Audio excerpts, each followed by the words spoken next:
সবাই আমার সঙ্গে বলুন, মিউট করে। ওম নমো ওম নমো ভগবতে বাসুদেবায়। বাসুদেবায়। ওম নমো ওম ভগবতে বাসুদেবায়। ওম নমো ভগবতে নমো ভগবতে বাসুদেবায়। বাসুদেবায়। ॐ अज्ञानतिमिरन्धस्य ज्ञानञ्जनाशलाकया चक्षुरुर्मिलितं येन तस्मै श्रीगुरुवे नमः। तो गुरु को बिना प्रणाम किए कोई भी काम नहीं होगा, क्योंकि गुरु हमारा जीवन में दिशा दशा चेंज करने के लिए পাল্টানোর জন্য রাস্তা বলে দেন। ওকে, তো আমরা बांग्ला प्रोग्राम में प्रवेश করছি। उषा गंभीर माताजी, आप अयोध्या का मेन सेक्शन में चले जा सकते हो, आप एग्जिट कर सकते हैं। हाँ, हमरा हम लोग अभी बांग्ला प्रोग्राम में चले जाएंगे। ओके, तो আমরা ভগবদ গীতা পঠন করছি। ভগবদ গীতা ভগবানের মুখ নিঃসৃত বাণী। ভগবান কুরুক্ষেত্রের যুদ্ধক্ষেত্রে এই পরম জ্ঞান তার প্রিয় সখা অর্জুনকে এই জ্ঞান দিয়েছিলেন। অর্জুন এই জ্ঞান প্রাপ্ত করে তার সমস্ত প্রকার সংশয় থেকে অর্জুন মুক্ত হয়ে গেছিলেন। তো আমরাও অর্জুনের মতো এই জ্ঞান প্রাপ্ত করে আমরাও আমাদের সমস্ত সংশয় থেকে মুক্ত হতে পারব। আমাদের সংশয় কি?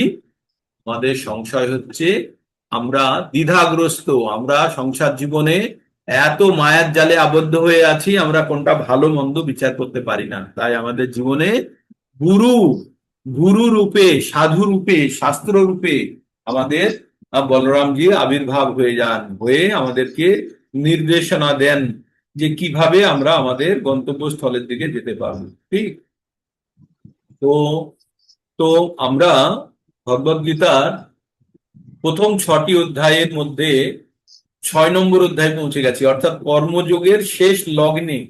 যদিও নাম কর্মযোগ, এখানে বিভিন্ন যোগের কথা বলা হয়েছে, আর আমরা কর্ম কত গুরুত্বপূর্ণ সেটা আমরা বুঝে গেছি। হ্যাঁ, কর্ম কত গুরুত্বপূর্ণ, কি ধরনের কর্ম করা উচিত না করা উচিত। কারণ যখন আমরা ভগবদ গীতা থেকে 5টি বিষয় সম্বন্ধে জানতে পারি, ঈশ্বর, জীব, প্রকৃতি, সময় এবং কর্ম, তার মধ্যে এই একমাত্র কর্মই হচ্ছে যেটি আমাদের দিশা এবং দশা পরিবর্তন করতে পারে।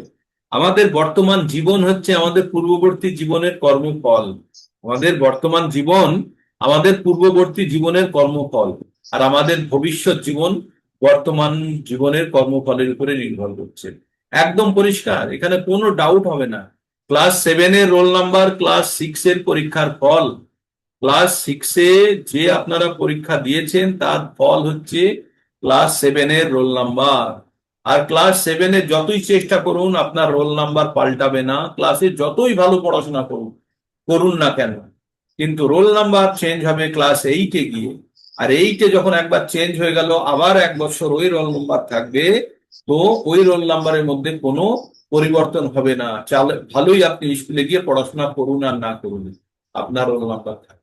তো আমরা বর্তমানে যে যে সংসারে, যে সমাজে, যে বংশে, যে কুলে, যে অবস্থায় জন্মগ্রহণ করেছি, সমস্ত কিছু আমাদের পূর্ববর্তী জীবনের কর্মফল আর আমাদের অন্তিম কালের ইচ্ছা, এই দুটো সংমিশ্রণে আমাদের বর্তমান জীবনের উপস্থিতি। ঠিক, ভবিষ্যৎ জীবনটি কি হবে সেটি সম্পূর্ণভাবে নির্ভর করছে আমাদের বর্তমান জীবনে, অর্থাৎ ক্লাস 7-এর পড়াশোনার উপরে নির্ভর করছে ক্লাস 8-এর রোল নাম্বার কি হবে।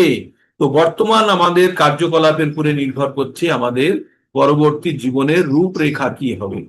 এবার যারা এতে বিশ্বাস করেন না যে ভবিষ্যৎকে দেখেছে, অনেকেই বলে না ভবিষ্যৎকে দেখেছে, প্রয়োজন নেই। বিষ খেয়ে দেখার প্রয়োজন নেই। বিষ খেলে কি হয়, আমাদের কি, যে বিষ খেয়ে মরেছে তাকে দেখলেই আমাদের বিষ খেলে কি হয় সেই জ্ঞান আমরা প্রাপ্ত করতে পারি। তাই আমাদের আশেপাশে কুকুর, শিয়াল, বেড়াল, বাচ্চা, বুড়ো, যত ধরনের প্রত্যেককে দেখছি, তাদেরকে দেখে আমাদের জীবনটাকে আমরা তারপরে ম্যাপিং করতে পারি। বুড়োকে দেখে আমরা ভাবতে পারি আমাদের ভবিষ্যৎ, আর বাচ্চাকে দেখে ভাবতে পারি আমাদের অতীত, তাই না? তো আমাদের আবার যখন নতুন একটা সন্তান সংসারে জন্মগ্রহণ করে, সেটি আবার আমাদের শুধু সময়ের অপেক্ষা ভবিষ্যৎ আমাদের। তো আমাদের শুধু জানতে হবে যে আমাদের কিভাবে জন্ম হবে, সেটি সম্পূর্ণভাবে কর্ম এবং অন্তিমকালের ইচ্ছা, এই দুটো সব সময় মাথায় রাখবেন। কি, এটি দুটো শ্লোকে বলা হয়েছে, 8-এর 5-এ বলা হয়েছে অন্তকালে চ মামে বা, যদি ভগবানকে স্মরণ করে তাহলে ভগবানকে পাবে, কিন্তু যদি অন্য কিছু ভাবে, অন্য কিছু স্মরণ করে, ইয়াং ইয়াং ব্যাপী শরণ ভাবম, তাহলে সেটা পাবে। আর তার সঙ্গে কি থাকতে হবে, কর্মের ফল সাপোর্ট, যে যে ধরনের কর্মের মধ্যে বর্তমানে লিপ্ত আছি তার ফল আমাকে পরবর্তী জীবনে নিয়ে যাবে। তো আমরা ক্রমান্বয়ে জীবনের উন্নতি করি। আমরা যারা মানুষ থেকে মানুষ হচ্ছি, চার ধরনের চার ধরনের ব্যক্তিরা মানুষ হয়, চার ধরনের ব্যক্তিরা, মানে আমরা পরবর্তী জীবনে কারা কারা মানুষ হবে, প্রধানত চারটে, অনেক থেকেই হয়, প্রধানত চারটে। এক হচ্ছে স্বর্গ কেটে এসে মানুষ রূপে জন্মগ্রহণ করে, মানে শীর্ণে পুণ্য মর্ত্যলোকম বিশান্তি, তাই তো? পুণ্য শেষ হয়ে গেলে আর এক আছে, পাপ শেষ হয়ে গেলেও আবার মানুষ রূপে জন্মগ্রহণ করে। তো যারা স্বর্গ কেটে আসে তাদেরকে দেখলে আপনারা চিনতে পারবেন, তাদের রূপ, তারা দেখতে, তাদের বংশ, তাদের পড়াশোনা, তাদের জ্ঞান, সবকিছু তাদের আলাদা। আবার যারা নরক কেটে এসেছে তারা সব সময় রোগে ভুগছে, দেখবেন পুলিশ কেসে পড়ে আছে, কোর্টে দৌড়চ্ছে, জেলে আছে, এরা সব অলরেডি একবার নরক ভোগে এসছে, শুধরায়নি, আবার সেই একই কষ্ট। ঠিক আছে। আর একটা হচ্ছে পশু জীবন থেকে উন্নীত, মানে ক্রমান্বয়ে উন্নত হতে হতে হতে হতে মনুষ্য জীবন পায় পশু জীবন থেকে। তারাও আছে, তারাও দেখবেন যে খুব সফট, বিনয়ী, আর তারা সবসময় জানার চেষ্টা করে যে কিভাবে আমার পরবর্তী উন্নতিটা হবে। তারা কিন্তু কোনো অ্যাগ্রেসিভ ভাব থাকে না। সাধারণত আমরা বলি কুকুর গরু, তারপরে মানুষে পরিবর্তিত হয়ে ধীরে ধীরে অ্যাপ্রোচ করে। কিন্তু এই মায়ার জগতে প্রথমবারের পরে যখন আসে, মানুষ থেকে যখন মানুষ হয় তখনই বেশি পাকা হয়ে যায়। মানুষ থেকে যখন মানুষ হয়ে জন্মায় তখন বেশি পাকা হয়ে যায়, আর তখনই যত সর্বনাশ ডেকে আনে, তখনই ভোগ করা এইসব সব শিখে যায়, গিয়ে তখন ভাবে জীবনের উদ্দেশ্য হচ্ছে এই জড়জগৎকে ভোগ করা। যখনই কিন্তু সৌভাগ্যক্রমে ভগবানের কৃপায় বা কোনো সাধুগুরু বৈষ্ণবের কৃপায় যখন কোনো ভগবত ভক্তির সুযোগ আসে, তখন সে জীবনের প্রকৃত মর্মার্থ ভাবে জানতে পারে, আর জীবনকে ঠিক দিকে ধাবিত করতে পারে। তাই আমাদের জীবনে আজকে বলরাম জয়ন্তী, কথায় কথায় আমাদের গুরুর প্রভাব চলে আসছে। তো আমাদের জীবনে অত্যন্ত গুরুত্বপূর্ণ গুরুর প্রভাব। তো আমরা এইভাবে আমরা ভগবত গীতার যে কর্ম সম্বন্ধে যে জ্ঞানটা পাই, সেই কর্মের জ্ঞান থেকে আমরা, এক মিনিট,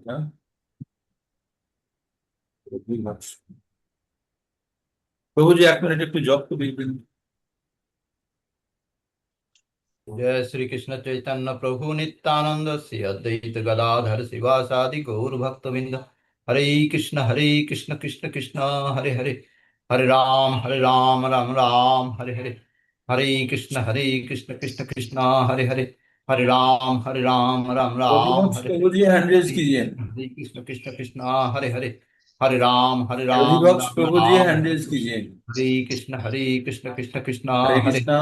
हरे रविभक्त दास राम प्रभुजी, राम हिज हरे ग्रेस हरे, दधी, हरे भक्त कृष्ण दास कृष्ण प्रभुजी हैंड हरे रेज। हरे, हरे राम राम हरे हरे, हरे ओके। कृष्ण कृष्ण हरे हरे, हरे राम राम हरे हरे, हरे कृष्ण कृष्ण हरे हरे, हरे राम राम हरे हरे। হরে কৃষ্ণা। তো আমরা 5 নম্বর অধ্যায় পর্যন্ত আমরা পড়ে নিয়েছি, 6 নম্বরের ইন্ট্রোডাকশনে চলে গেছি। আমরা কালকে খুব সংগ্রাম করছিলাম, আমরা সন্ন্যাসী আর যোগী কারা, সন্ন্যাসী আর যোগী কারা। তো যারা জ্ঞানী তারা জয় হোক, জয় হোক। যারা জ্ঞানী তারা জানে যে সন্ন্যাসী আর যোগীর মধ্যে পার্থক্য নেই। আমরা সেটা বিস্তারিত কালকে খুব সুন্দরভাবে পড়েছি। কালকে রেকর্ডিংটা আমি শুনছিলাম, আমার খুব ভালো লাগছিল যে আমরা সব জায়গাগুলো কভার করতে পেরেছিলাম। তো কখনো কখনো আপনারা লাইভ শুনলেও যদি মনে হয় যে রেকর্ডিংটা শোনা দরকার, আপনারা শুনতে পারেন।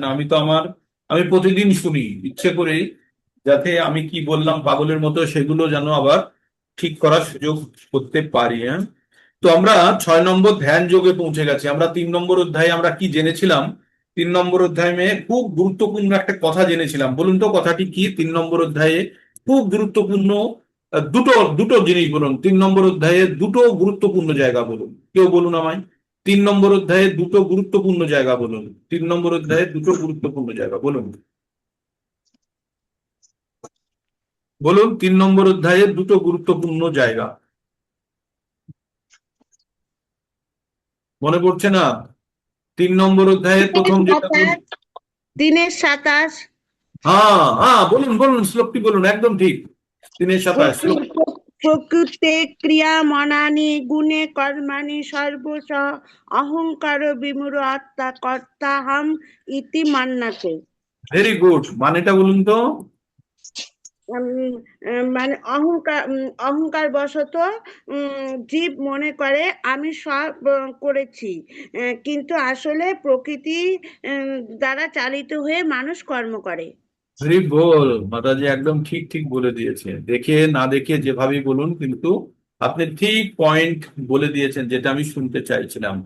তো আমরা প্রথমটা কি জানলাম, যে প্রকৃতে ক্রিয়ামানানি গুণে কর্মাণি সর্বস্ব অহংকার ও বিমূঢ়াত্মা কর্তাহম ইতি মান্যতে। আমরা এই জ্ঞানটি পেলাম যে আমরা প্রকৃতির গুণ দ্বারা চালিত হয়ে সবকিছু করি, এটা 3 নম্বর পেলাম। আর একটা বলুন, আর একটা বলুন। কাম এস ক্রোধ এস রজগুণ সম্ভব মহাসন মহাকর্ম বুদ্ধিনাম ইয়বৈরিণাম। বলুন, ভালো করে বলুন, স্পষ্ট কাম করে বলুন। এস কাম এস ক্রোধ এস রজগুণ সমুদ্ভব মহাসন মহাপাপমা বিদ্যেনাম ইয়বৈরিণাম। এই বল মাতাজি, একদম ঠিক বলেছে। মাতাজি বলেছে কাম এসো, ক্রোধ এসো, রজগুণ সমদ্ভব মহাশন মহাপাপম্মা বিদ্যিনয়ীম বৈরিনাম। হ্যাঁ, আমরা সবসময় স্পষ্ট করে বলার চেষ্টা করব, কিভাবে? স্পষ্ট এবং বোল্ডলি, যাতে যে বলছে তারও কনফিডেন্স থাকে, যে শুনছে তারও। হ্যাঁ, তো বললো কি কাম এসো ক্রোধ এসো, যে কাম বা ক্রোধ যেটা তৈরি হয় সেটা রজগুণ থেকে তৈরি হয়। আর এই কাম মহাগ্রাসী, মহাপাপকারী। এই কাম আমাদের প্রধান শত্রু হিসেবে, বৈরী মানে হচ্ছে শত্রু, হ্যাঁ, বিদ্যি নই মানে জানবে, বৈরী নাম তাকে শত্রু হিসাবে জানবে, কাকে? কামকে। তো আমরা 3 নম্বর অধ্যায় থেকে দুটো জিনিস জেনেছি। একটা হচ্ছে যে আমরা কোনো কিছু নিজেরা করি না, আমরা প্রকৃতির গুণ দ্বারা চালিত হয়ে আমরা সবকিছু করি। আর 2 নম্বর হচ্ছে কাম আমাদের প্রধান শত্রু। আর এই কামের অবস্থান কোথায়? ইন্দ্রিয় সমূহ, মন আর বুদ্ধিতে। তো আমরা 4 নম্বর আর 5 নম্বরে আমরা কি করলাম, বুঝলাম কিভাবে আমরা ইন্দ্রিয় থেকে এই কামকে দূর করব। তাই আমরা ইন্দ্রিয় সংযমের কথা খুব পড়লাম, তাই না? কিভাবে করব। এইবার আমরা মন থেকে এই কামকে দূর করব। তাহলে মন থেকে কামকে দূর করতে গেলে মনকে সংযত করতে হবে, মনকে একনিষ্ঠ করতে হবে। তাই আমরা ধ্যান যোগের কথা বলবো আমরা, হ্যাঁ, মনকে শান্ত করার জন্য। আর বুদ্ধি থেকে সরানোর জন্য আমরা ভক্তি যোগের কথা বলবো পরবর্তীতে। তার মানে আমরা এইসব অ্যাকশন করছি কিসের জন্য? এই কামকে সরানোর জন্য, বা কামকে রূপান্তরিত করার জন্য। কিসের জন্য? প্রেমের জন্য। আর প্রেম কেন প্রয়োজন? ভক্তির জন্য। ভক্তি কি? ভগবানের প্রেমময়ী সেবা। যখন আমাদের মধ্যে ভগবানের প্রতি থাকবে, তখনই আমরা ভক্তির জন্য এগোতে পারবো। তাই তো আমরা আমাদের প্রেম জিনিসটা শুধু ভগবানের সঙ্গেই হয়, আর কারোর সঙ্গে প্রেম হয় না, বাকি সবগুলো কাম। তাই এই যে বলে না পুরুষ নারীর মধ্যে প্রেম, এগুলো প্রেমগুলো, এই প্রেমগুলো প্রেম নয়, এগুলো সব কাম। কারণ এগুলো যদি প্রেম হতো তাহলে কোনোদিন ঝগড়া ঝাঁটি ভাঙা চোরা তালা ডিভোর্স কিছুই হতো না। এগুলো সব লেনদেন, হ্যাঁ, এক্সচেঞ্জ অফার, আমি কিছু দিচ্ছি তুমি কিছু দাও। এটাই হচ্ছে আমাদের এখানে প্রেমের ডেফিনেশন বা সংজ্ঞা। কিন্তু প্রকৃত অর্থে প্রেম ভগবানের সঙ্গে হয়। আর এই প্রেম যখন রজগুণের প্রভাবে চলে আসে, তখন কামে পরিণত হয়। তাহলে আমাদেরকে মনকে শান্ত করতে গেলে কি লাগবে? আমাদেরকে দুটো জিনিস লাগবে। একটা হচ্ছে এই রোগটাকে যে বাড়াচ্ছে তাকে কন্ট্রোল করতে হবে, তাই না? আর 2 নম্বর হচ্ছে এই রোগটাকে, ঘাটাকে কেটে বাদ দিতে হবে, আর ভিতর থেকে যেন ঘা আর না উৎপন্ন হয় সে চেষ্টা করতে হবে। তো সেই জন্য আমাদের কি করতে হবে? প্রথমে আমাদের এই রোগটাকে বাইরে থেকে কন্ট্রোল করার জন্য মনকে সংযত করব।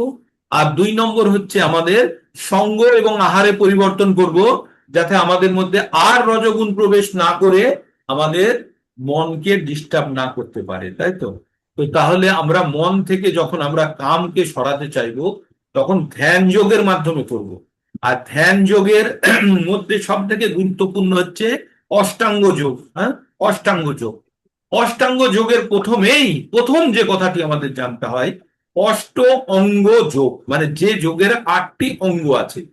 তো আমরা অষ্টাঙ্গ যোগ মানে আমরা কি ভাবি, যে বসে গেলাম, বসে সোজা হয়ে বসে পদ্মাসনে বসে শ্বাস নিচ্ছি, ছাড়ছি, আর রামদেব বাবার কথা মনে হয়, আর জোরে জোরে কপালভাতি করি, হ্যাঁ, ভাবি, এই বুঝি যোগ। কিন্তু যোগের মাত্র অংশ এটি, এটি আসন বলা হয় এটা। তো এই অষ্টাঙ্গ যোগের প্রথম যে জিনিসটা, সেটা হচ্ছে ইয়াম। কি সেটা?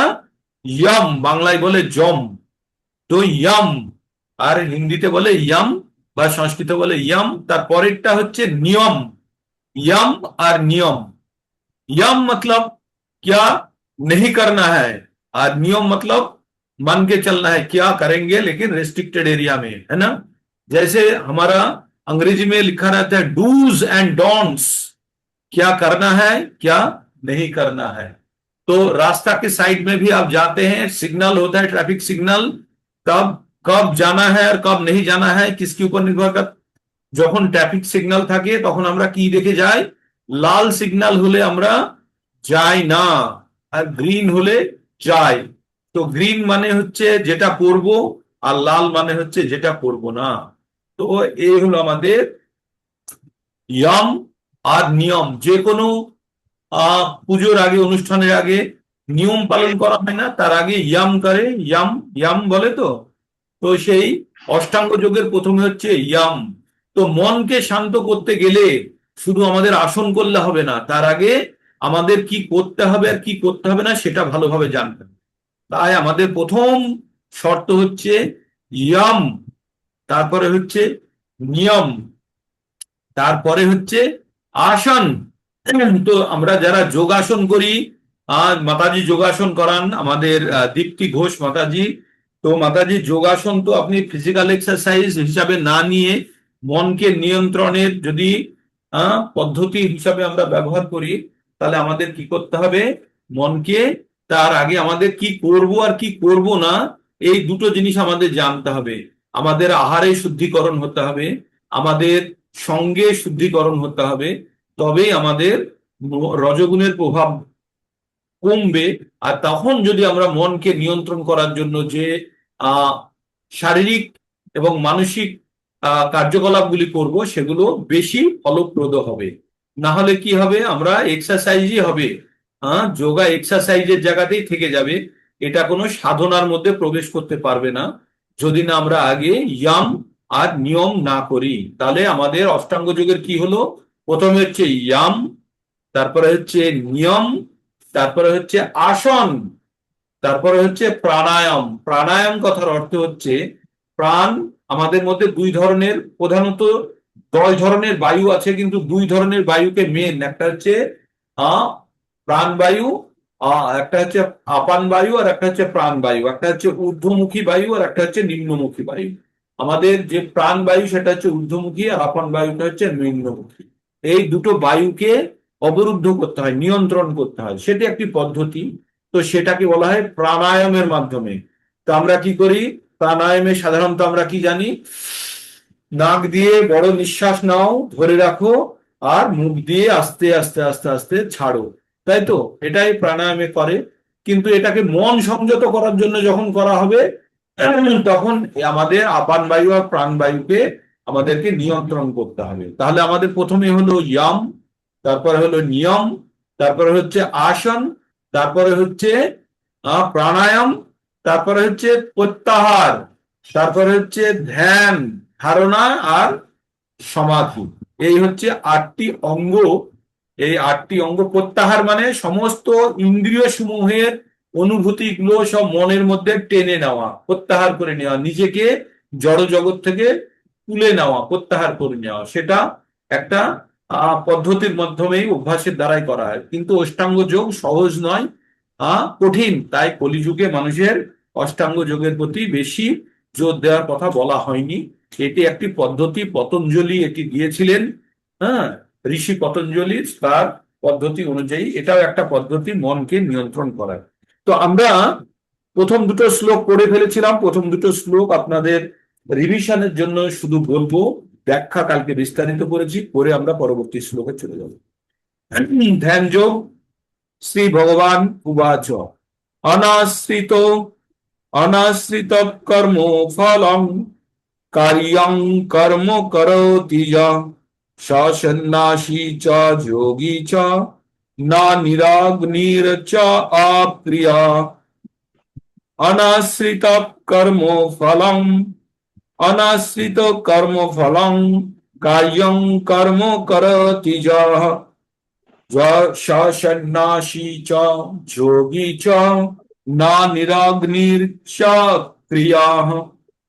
তো পরমেশ্বর ভগবান বললেন, যিনি কর্মফলের প্রতি আসক্ত না হয়ে তার কর্তব্য কর্ম সম্পাদন করেন তিনি প্রকৃত সন্ন্যাসী বা যোগী। কি বললেন? যিনি কর্মফলের প্রতি আসক্ত না হয়ে কর্ম করেন তিনি প্রকৃত সন্ন্যাসী বা যোগী। কালকে বিস্তারিত আলোচনা করেছি, রেকর্ডিং শুনতে চাইলে শুনে নেবেন। যিনি অগ্নিহোত্রাদি কর্মত্যাগ করেছেন, তার মানে আগুন পর্যন্ত যিনি জ্বালান না, তিনি দৈহিক চেষ্টা শূন্য এবং শারীরিক কোনো অ্যাক্টিভিটি করে না, শরীরের জন্য সম্পূর্ণভাবে মন এবং আত্মার অ্যাক্টিভিটি করেন, তিনি সন্ন্যাসী বা যোগী নন। তারা যারা আগুন পর্যন্ত জ্বালায় না আর শরীরেরও কোনো অ্যাক্টিভিটি করে না, তারা যোগী নন। যোগী তারা যারা কর্মফলের আসক্তি ত্যাগ করে যারা কর্তব্য কর্ম সম্পাদন করেন। এবার কর্তব্য কর্ম কি তার আবার ডেফিনেশন আমরা জানি। আমাদের কর্তব্য কর্ম মানে এখানে নিত্যকর্মের কথা বলছে। নিত্যকর্ম কি? আমাদের নিত্য পরিচয় কি? আমরা ভগবানের নিত্য দাস, আর দাসের কাজ কি? ভগবানের সেবা করা। তাহলে ভগবানের সেবাই করাই হচ্ছে আমাদের নিত্য কর্ম। সেই কর্মটি কখনোই ত্যাগ করা যাবে না। তো কিন্তু সেই কর্ম করে যে তার ফল পাবো সে ফলেরও আশা করে না কে? সন্ন্যাসী বা যোগীরা। তারপরে আমরা কি পড়লাম? জং সন্ন্যাসমিতি পাহুর্যোগম জং সন্ন্যাসমিতি পাহুর্যোগম তম বিদ্ধি পাণ্ডব না হংসন্নস্তো সংকল্পো না হি সংনস্তো সংকল্পো যোগী ভবতি কশ্চন। জং সন্ন্যাসমিতি পাহুর্যোগম তম বিদ্ধি পাণ্ডব নাহ সংশয়নস্তো সংকল্পো নাহ সংনস্তো না হি সংনস্তো সংকল্প যোগী ভবতি কশ্চিন। হে পাণ্ডব, যাকে সন্ন্যাস বলা হয় তাকেই যোগ বলা হয়, কারণ ইন্দ্রিয় সুখ ভোগের বাসনা না ত্যাগ করলে কখনো যোগী বা সন্ন্যাসী হওয়া যায় না। তার মানে আমাদের সব থেকে বড় শত্রুকে আমাদের সরাতে হবে। কোথায় থেকে? আমাদের ইন্দ্রিয় থেকে। আর ইন্দ্রিয়র মধ্যে লুকিয়ে থেকে শুধু ইন্দ্রিয় ভোগ করার বাসনা উৎপন্ন করে কে? কাম। আমাদের ইন্দ্রিয়র মধ্যে লুকিয়ে থেকে আমাদের ইন্দ্রিয় ভোগ করার বাসনা উৎপন্ন করায় কে? এই কামরূপী শত্রু। তাই আমাদের এই কামরূপী শত্রুকে চিহ্নিত করে তাকে আমাদেরকে নিয়ন্ত্রণ করতে হবে। এইবার কত ধরনের যোগী হয় সেই কথাটা আমরা জানবো। হ্যাঁ, আরুরুক্ষ মুনর যোগম। আরুরুক্ষ, আরু রুক্ষ পড়বেন, আরুরুক্ষ মুনর যোগম। আরুরুক্ষ মুনর যোগম কর্মম কারণ মুচ্যতে। আরুরুক্ষ মুনর যোগম কর্ম কারণ মুচ্যতে। আরুরুক্ষ মুনের যোগম কর্ম কারণ মুচ্যতে। যোগারূঢ়স্য তস্যৈব সম কারণ মুচ্যতে। তো আপনাদের খুব কঠিন মনে হচ্ছে, এখানে দুই ধরনের যোগী হয়, একটা হচ্ছে আরুরুক্ষ আর একটা হচ্ছে যোগারূঢ়। উদাহরণ দিয়ে বলি, মই দেখেছেন? মই সিঁড়ির যে নিচের ধাপটা তাকে বলা হয়, সিঁড়ি দিয়ে হয় আরোহণ করা হয়, তাই তো? সিঁড়ি দিয়ে আমরা আরোহণ করার জন্য আমরা সিঁড়িকে ব্যবহার করি, নামার জন্য নয়, আরোহণ করার জন্য মেনলি সিঁড়ির উৎপত্তি হয়েছিল উপরে চড়ার জন্য, নিচে নামার জন্য না। তো আরোহণ করার জন্য, তাই হচ্ছে আরু রুক্ষ, যে যোগীরা সিঁড়ির নিচের ধাপে আছে, একদম নবীন যোগী যারা, যারা উঠতে চাইছে, তাদেরকে বলা হয় আরু রুক্ষ। যোগা যোগা রুক্ষ, যোগা রুক্ষ, তাই বলছে আরু রুক্ষ যোগী, যারা সিঁড়ির মানে প্রথম যোগী যারা, তারা হচ্ছে সিঁড়ির প্রথম ধাপে থাকে। আর যোগা রূঢ়, যারা একদম যোগে ম্যাচিওর হয়ে গেছে, একদম সিঁড়ির শেষ ধাপে পৌঁছে গেছে, তারা হচ্ছে যোগা রূঢ়। তো এই দুটো জিনিস আপনারা মাথায় রাখবেন। হ্যাঁ, অষ্টাঙ্গ যোগে যারা নবীন, তাদের কর্ম অনুষ্ঠান করাই উৎকৃষ্ট সাধন, তাদের কর্ম করাই উৎকৃষ্ট সাধন, তার মানে তারা কখনো কর্ম যেন বন্ধ না করে, যারা অষ্টাঙ্গ যোগে নবীন তাদের। আর ইতিমধ্যে যারা যোগা রূঢ় হয়েছে, যারা যোগে ম্যাচিউর হয়ে গেছে, পূর্ণ হয়ে গেছে, তাদের জন্য বলা হয় সমস্ত কর্ম থেকে নিবৃত্তি উৎকৃষ্ট সাধন। তারা সমস্ত প্রকার কর্ম থেকে, সকাম কর্ম, বিকর্ম, অকর্ম, সব অকর্ম থেকে তো নিবৃত্ত হয় না, সকাম কর্ম বিকর্ম থেকে তো অবশ্যই নিবৃত্ত হয়ে যায়। কারা? যারা যোগারূঢ়। কিন্তু যারা অষ্টাঙ্গ যোগে যারা নবীন, তারা প্রথম দিনেই তারা কর্ম ত্যাগ করে, কর্ম যেন না ত্যাগ করে, ধীরে ধীরে তারা কর্মফলের প্রতি আসক্তি ত্যাগ করবে, এবং পরবর্তীতে তারা যখন ম্যাচিওর হয়ে যাবে, তখন তারা সকাম কর্ম বা বিকর্ম ত্যাগ করে দেবে। শুধু তারা পারমার্থিক উন্নতির জন্য বা তারা অকর্মের জন্যই তারা উদ্বুদ্ধ থাকবে। তো ভগবানের সঙ্গে যুক্ত হওয়ার পন্থাকে বলা হয় যোগ। তো কালকে মাতাজি জিজ্ঞেস করছিলেন না, যোগ হচ্ছে ভগবানের সঙ্গে যুক্ত হওয়ার পদ্ধতিকে বলা হয় যোগ। আর বিয়োগ কি? ভগবানের থেকে আলাদা হওয়াটাই বিয়োগ। তো যোগী হলে যাদের মধ্যে দৈবী স্বভাব আছে, তারা ভগবানের সঙ্গে যুক্ত হতে চাইবে। আর যাদের মধ্যে আসুরি স্বভাব আছে, তারা অঙ্কের বিয়োগ করে বসে আছে, হ্যাঁ, ভগবানের থেকে আলাদা হয়ে বসে আছে। তো আসুরি স্বভাব সম্পন্ন ব্যক্তিরা, 4 ধরনের ব্যক্তিরা ভগবানের কাছে যায় না। তার মধ্যে আসুরি স্বভাব সম্পন্ন এক ধরনের ব্যক্তি যারা ভগবানের কাছে যায় না। আর এক ধরনের বড় ব্যক্তি আছে যারা বিকাশ রঞ্জন টাইপের, তারা কি করে? তারা জ্ঞানী অথচ ভগবানকে স্বীকার করে না। অবশ্য এই ব্যক্তিরা ভগবানকে স্বীকার করে কখন? যখন ভগবান বলে যে মৃত্যু সর্ব হরস্য অহম। ভগবান এক জায়গায় বলছে, আমি মৃত্যু রূপে আসি আর সবকিছু হরণ করে নিই। দেখুন, কালকে নেপালে যে কাল বা পরশু দিন হয়েছে না, নেপালে হড়কাবান হয়ে পুরো সবকিছু ধ্বংস করে দিয়েছে। তাই না? প্রকৃতির কাছে আমরা খুব বাচ্চা, আমরা কিছুই করতে পারি, শুধু দেখতে পারি, ভিডিও করতে পারি। তো আমাদের যখন এই প্রকৃতির এই ফাঁদে পড়ে, কষ্ট পায়, তাকে আমরা কি বলবো? অসহায় বলবো? দুর্বল বলবো? কি বলবো তাকে? কেন ওই ব্যক্তিটা কেন কষ্ট পাচ্ছে, কেন বলবো? তখন আমরা বলি না কি আমি তো ভগবানকে মানি না, আমার সঙ্গে কেন হলো? কে জবাব দেবে? এবার দেবে?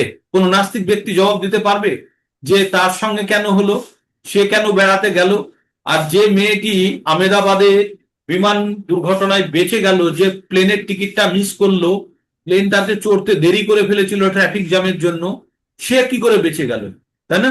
আর একটা লোকও তো ওই প্লেনের মধ্যে থেকে বেরিয়ে চলে এসেছিল না, জীবন্ত চলে এসেছিল। তো তারা কি করে আসতো? তারা কি ভগবান তাদেরকে টেনে বার করে দিল? না, তারা ভাবলো যে বাকিরা মরে যাক, আমি বেরিয়ে চলে যাব। তো এগুলোর ক্যালকুলেশন নাস্তিকরা কখনো, তারা বলবে এটা কোইন্সিডেন্স। হ্যাঁ, নেপালের দুর্ঘটনা একটা কোইন্সিডেন্স, তাদের সবসময় এই যুক্তি থাকে। তারা সব আসুরি ভাব সম্পন্ন ক্যাটাগরির মধ্যেই জানবেন। তো তাহলে তারা সবসময় কর্মফল, তারা নিজেদের ভাবে যে আমার কারণে কর্ম হয়েছে, তাই আমরা ফল ভোগ করতে চাই। কিন্তু যারা যোগী বা সন্ন্যাসী, তারা কর্মফল ভোগ করতে চায় না। এবং যোগীর প্রথম ধাপে যারা থাকে, তারা হচ্ছে যোগা রূঢ়। আর যারা যারা ম্যাচিওর হয়ে গেছে, তাদের বলা হয় যোগ রূঢ়। যোগকে একটি সিঁড়ির সঙ্গে তুলনা করা হয়, যার পারমার্থিক তত্ত্বজ্ঞানের সর্বোচ্চ স্তরে আরোহণ করা যায়। জীবনের সর্বনিম্ন স্তর থেকে এই সিঁড়ির শুরু। ক্রমান্বয়ে আধ্যাত্ম মার্গের চরমে আত্মলব্ধির স্তরে উপনীত হওয়া যায়। উচ্চতা বা উন্নতি লাভের ক্রম অনুসারে এই সিঁড়ির বিভিন্ন অংশের নাম আছে, কিন্তু সম্পূর্ণ সিঁড়িটাকে বলা হয় যোগ। প্রথমে তিনটে ভাগে বিভক্ত: জ্ঞান যোগ, ধ্যান যোগ এবং ভক্তি যোগ। এই সিঁড়িকে তিন ভাগে ভাগ করেছে: জ্ঞান যোগ, ধ্যান যোগ এবং ভক্তি যোগ। এই সিঁড়ির প্রথম ধাপকে বলা হয় যোগা রুডুক্ষ স্তর। কি বলা হয়? যোগ রুডুক্ষ স্তর। আর সর্বোচ্চ ধাপকে বলা হয় যোগা রূঢ়। এতক্ষণ যেটা আপনাদেরকে আগে বললাম আমি। অষ্টাঙ্গ যোগের প্রাথমিক স্তরে নিয়ন্ত্রিত জীবনের মাধ্যমে আসন অভ্যাস করা হয়, তাকে বলা হয় ইয়ম, বা শারীরিক কসরত সাপেক্ষ ধ্যান করার প্রচেষ্টাকে সকাম কর্ম বলে মনে করা হয়। এই সমস্ত ক্রিয়ার প্রভাবে ক্রমশ ইন্দ্রিয়গুলিকে নিয়ন্ত্রণ করার পূর্ণ মানবিক সম্মতা লাভ হয়। ধ্যান অভ্যাসে সিদ্ধি লাভ করে উদ্বেগ সৃষ্টিকারী সব রকম মানসিক ক্রিয়াগুলোকে সম্পূর্ণভাবে পরিত্যাগ করা যায়। কৃষ্ণ ভাবনাময় ভক্ত শুরু থেকেই ধ্যানের স্তরে অভিষিক্ত। কারা? যারা কৃষ্ণ ভাবনাময়, ভগবানের চিন্তায় যারা মগ্ন থাকে, তারা প্রথম থেকেই তারা ধ্যানের স্তরে অধিষ্ঠিত বা অবস্থিত। কারণ তিনি সর্বদাই কৃষ্ণকে স্মরণ করেন আর সর্বদাই ভগবানের সেবায় রত থাকার ফলে সমস্ত ধরনের জাগতিক কর্মগুলি ত্যাগ করেছেন বলে গণ্য করা হয়। আর যেহেতু সে ভগবানের সেবায় যুক্ত, তাই তার সমস্ত সকাম কর্মগুলি অকর্মে পরিণত হয়। তাই কর্ম করলেও কর্মটি কর্মত্যাগের সঙ্গে সমভাবে দেখা হয়।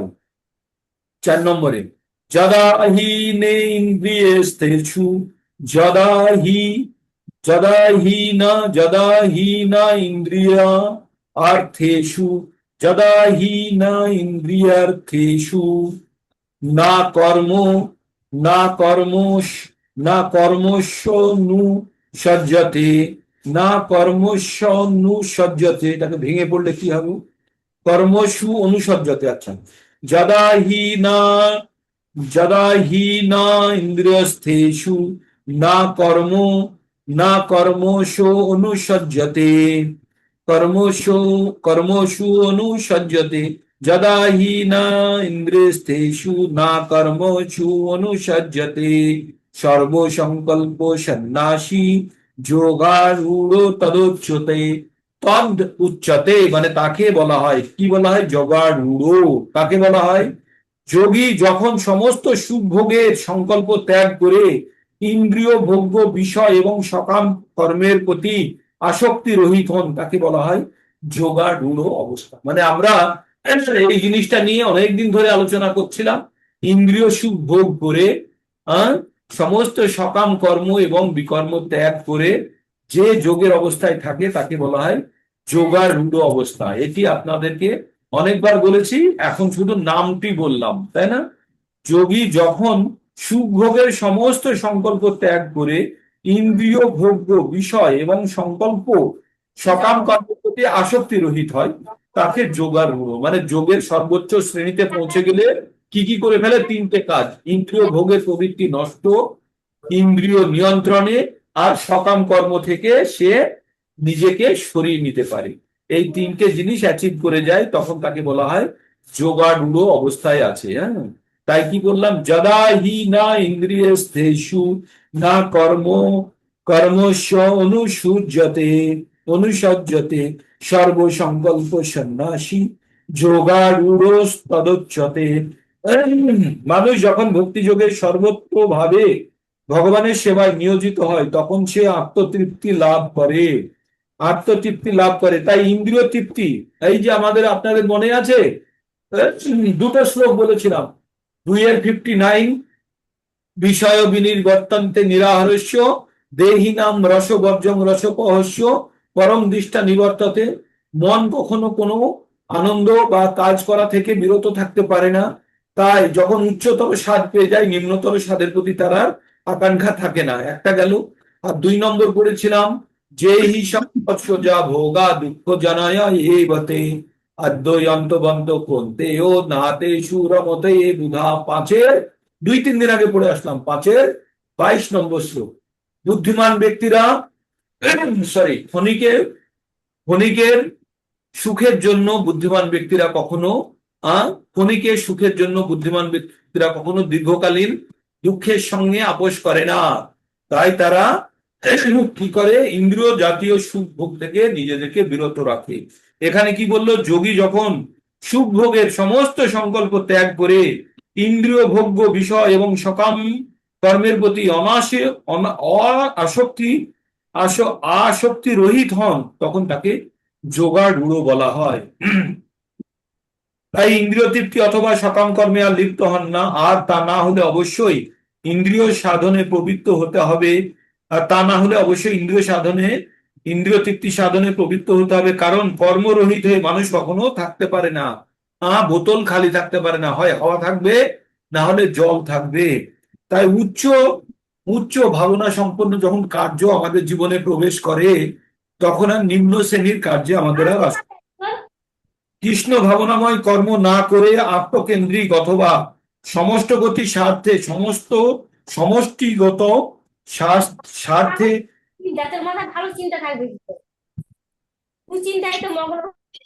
সমষ্টিগত স্বার্থে কর্ম করার প্রয়াস দেখা দেবে। কৃষ্ণ ভাবনাময় ভক্ত শ্রীকৃষ্ণের সন্তুষ্টি বিধান করায় জীবনে সবকিছু জানেন, তাই তিনি ইন্দ্রিয় তৃপ্তির ব্যাপারে সম্পূর্ণ নিরাসক্ত থাকেন। যার এই উপলব্ধি হয়নি, সে যোগাড়ূঢ় সিঁড়ির সর্বোচ্চ ধাপে উপনীত না হওয়া পর্যন্ত বিষয় বাসনা থেকে মুক্ত হওয়ার জন্য যন্ত্রবৎ প্রযত্ন করতে হবে। তার মানে যতদিন না পর্যন্ত সে সম্পূর্ণভাবে ইন্দ্রিয় তৃপ্তি সকাম কর্মের বন্ধন থেকে মুক্ত হচ্ছে, ততদিন পর্যন্ত তাকে মেকানিক্যাল ওয়েতে, যন্ত্রের মতো তাকে এই অষ্টাঙ্গ যোগ বা যে যোগের অনুষ্ঠানগুলি এগুলো করে যেতে হবে। তার মানে আমরা এই যে সকালে উঠে মঙ্গল আরতি করি, আমরা ভগবত কথা শুনি, যদিও আমাদের মন এখনো সম্পূর্ণভাবে শুদ্ধিকরণ হয়নি, তবুও এই অভ্যাসের দ্বারা যখন আমরা নিরন্তর এই অভ্যাস আমরা করতে থাকবো, তখন ধীরে ধীরে আমাদের মধ্যে পরিবর্তনগুলো আসতে থাকবে। প্রথম দিনেই পরিবর্তন আশা করবেন না, ঠিক আছে? এইবার আমাদের মনকে নিয়ন্ত্রণ করার জন্য মন আমাদের কেমন বস্তু সেটি এখানে বলা হচ্ছে। মন কেমন বস্তু? তো আমরা কি বলবো? উদ্ধারের মানে উদ্ধারকারী, উদ্ধার করা কর্তব্য, যার সেই উদ্ধার করা কর্তব্য। উদ্ধারেত আত্মনাং উদ্ধারেত আত্মনাং না আত্মনাৎ না আত্মনাম উদ্ধারেত আত্মনাম না আত্মনাম উদ্ধারেত আত্মনাং না আত্মনাং অবসাদেত না আত্মনাম না আত্মনাম অবসাদেত না আত্মনাম। এই যে ম আছে, আত্মনামের ম, এটাকে আধা করব, না আত্মনাম, আর ওখান থেকে বার করে অবসাদয়েত আমরা কি করবো? উদ্ধারেত আত্মনাম উদ্ধারেত আত্মনা আত্মনম উদ্ধারেত আত্মনা আত্মনম না আত্মনম অবসাদয়েত। এখানে দুবার আত্মনাথ আছে। প্রথম শব্দটিতে দুবার আত্মনা আর আত্মনম আছে। তো আপনারা এইভাবে পড়বেন, উদ্ধারেত মানে উদ্ধার করে কাকে? আত্মনা মানে মনের দ্বারা। কাকে? মনকে। মনের দ্বারাই আমাদেরকে আমরা উদ্ধার করি। তাই বলছে উদ্ধারেত আত্মনা আত্মনম উদ্ধারেত আত্মনা আত্মনম না আত্মনম অবসাদয়েত আত্মৈব হি আত্মনা আত্মৈব হি আত্মন বন্ধুরাত্মৈব রিপুরাত্মনঃ। তো আবার ভেঙে পড়ি, উদ্ধারেত আত্মনা আত্মনম না আত্মনম অবসাদয়েত আত্মা এব হি আত্মনা বন্ধুর আত্মা এব রিপু আত্মনা। উদ্ধারেত আত্মনা আত্মনম না আত্মনম অবসাদয়েত আত্মৈব হি আত্মন বন্ধুর আত্মৈব রিপু আত্মনা। তার মানে কি বলছে? মানেটা বোঝা যাক। বলছে উদ্ধারেত মানে উদ্ধার করা, আত্মনা মানে মনের দ্বারা, আত্মনাম মানে জীবাত্মাকা, মানে একটা বলছে আত্মা না মানে একবার বলছে মনের দ্বারা, আর একবার বলছে আত্মন মানে হচ্ছে আত্মাকে, আত্মনাম মানে জীবাত্মাকে, অবসায়েত মানে অবসাদয়েত মানে হচ্ছে অধঃপতিত হয়। তার মানে আমাদের মনই আমাদের আত্মাকে ঊর্ধ্বগতিতে নিয়ে যেতে পারে, মনই আমাদের আত্মাকে নিচে ফেলতে পারে, তাই তো? তাই কি বলছে, মানুষের কর্তব্য হচ্ছে মনের দ্বারা নিজেকে জড়জগতের বন্ধন থেকে উদ্ধার করা, মনের দ্বারা আত্মাকে অধঃপতিত করা উচিত নয়। মন অবস্থা ভেদে জীবের বন্ধু অথবা শত্রু হয়ে থাকে। তাহলে আমাদের শত্রুকে, আমাদের শত্রু হচ্ছে কামনা, আর এই কামনা বাসনায় কোথায় থেকে, মন থেকে উৎপন্ন হয়। তাই মন যদি আমাদের নিয়ন্ত্রণে থাকে তাহলে মন আমাদের বন্ধু, আর মন যখন নিয়ন্ত্রণে থাকে না তখন মন আমাদেরকে শত্রু। সেটি আমরা জানবো পরের শ্লোকে। বন্ধুরাত্মা, বন্ধুরাত্মা আত্মন তস্য, বন্ধুর আত্ম কি, এটাকে ভেঙে বন্ধুর আত্মা আত্মন তস্য, বন্ধুর আত্ম আত্মন তস্য, যেনাত্মৈব যেন আত্মৈব আত্মনা জিত, অনাত্ম অনাত্মনস্তু শত্রুতে বর্ততে আত্মৈব শত্রুবৎ, মানে পুরো আত্ম আর আত্ম আর আত্মনা এই নিয়ে চলছে দুটি শ্লোক। হ্যাঁ, এখানে কি বলছে, বন্ধুর আত্ম আত্মনতস্য, যেনা আত্মৈব আত্মনা জিত, অনাত্ম অনাত্মনস্তু অনাত্মনস্তু শত্রুতে বর্তেত্যাত্মৈব শত্রুবৎ, বলছে যার যে মনকে জয় করেছে, মন তার বন্ধু, কিন্তু তা করতে যে অক্ষম সেই ব্যক্তির মন পরম শত্রু। মানে আপনাদের আপনাদের পাড়াতে একজন খুব শক্তিশালী লোক আছে। হ্যাঁ, আপনাদের পাড়াতে একজন খুব শক্তিশালী লোক আছে, সবাইকে ডান্ডা দেয়, সবাইকে মারে, হ্যাঁ, সকলকে কষ্ট দেয়। তো সেই ব্যক্তি যদি আপনার বন্ধু হয়, আপনার মার খাওয়ার ভয় আছে? আপনার কোনো ভয় নেই। সেই ব্যক্তি যদি আপনার বন্ধু হয়, যে সারা পাড়াকে সন্ত্রস্ত করে রেখেছে, সেই ব্যক্তি যদি আপনার বন্ধু হয় তাহলে আপনার কোনো ভয় নেই। কিন্তু সেই ব্যক্তি যদি শত্রু হয়ে যায় তাহলে আপনাকে সবসময় ভীত হয়ে থাকতে হবে, তাই তো? তো আমাদের মন আমাদের আত্মাকে, আমাদের মন আমাদের আত্মাকে অধঃপতিত হওয়া থেকে রক্ষা করতে পারে যখন মন নিয়ন্ত্রিত থাকে। কিন্তু মন, এই মনই যদি আবার কাম বাসনায় ভোগে যদি লিপ্ত হওয়ার যদি আহ ইচ্ছা ব্যক্ত করে তাহলে তখন আত্মাকে অধঃপতিত করে। তার মানে আমরা যখন 16 নম্বরে গিয়ে 16 নম্বরের একটি শ্লোক পড়বো, 21 নম্বর শ্লোক পড়বো, 16 নম্বরের 21 নম্বর সম্ভবত শ্লোকটি হবে, সেখানে আমরা পড়বো ত্রিবিধং নরকেশ্বরং দ্বারং, ত্রিবিধং নরকেশ্বরং দ্বারং, ত্রিবিধং নরকেশ্বরং দ্বারং, নাশনাম আত্মনঃ, নাশনাম আত্মনঃ, ত্রিবিধং নরকেশ্বরং দ্বারং নাশনাম আত্মনঃ, কামো কামোস তথা কামো ক্রোধস তথা লোভস তস্মাৎ ইদত্রয়ং ত্যজেত। তিন ধরনের কাজ, কাম ক্রোধ আর লোভ আত্মাকে অধঃপতিত করে, তাই এই তিনজনকে ত্যাগ করা পরম কর্তব্য, তাই তো? তো তাই আমাদের জানতে হবে যে যে আমাদেরকে আত্মা, আমাদের আত্মাকে অধঃপতিত করাই কে, কাম। আর কাম কোথায় থাকে? মনের মধ্যে। এবার মনকে যখন কাম ধাক্কা দেয়, মনকে যখন কাম ধাক্কা দিয়ে বিপথে চালিত করে তখন আমরা অধঃপতিত হই। তাই বলছে মন যখন আমাদের বন্ধু তখন আমাদেরকে উদ্ধার করে, আর মন যদি আমাদের শত্রু হয়ে যায়, কামনা বাসনার দিকে যদি চলে যায়, তাহলে মন তখন আমাদের শত্রু রূপে কাজ করে। মন যখন মিত্র তখন আমাদের উদ্ধার করে, যখন আর মন যখন কামনার দ্বারা বাধ্য হয়ে কাজ করে, কারণ আমরা 3:27 কি পড়লাম? 3:27 পড়লাম, প্রকৃত্যে ক্রিয়া মানানি গুণে কর্মানি সর্বস্ব অহংকার বিমূঢ়াত্মা কর্তাহমিতি। তো আমরা প্রকৃতির 3টে গুণ দ্বারা সবসময় কাজ করি।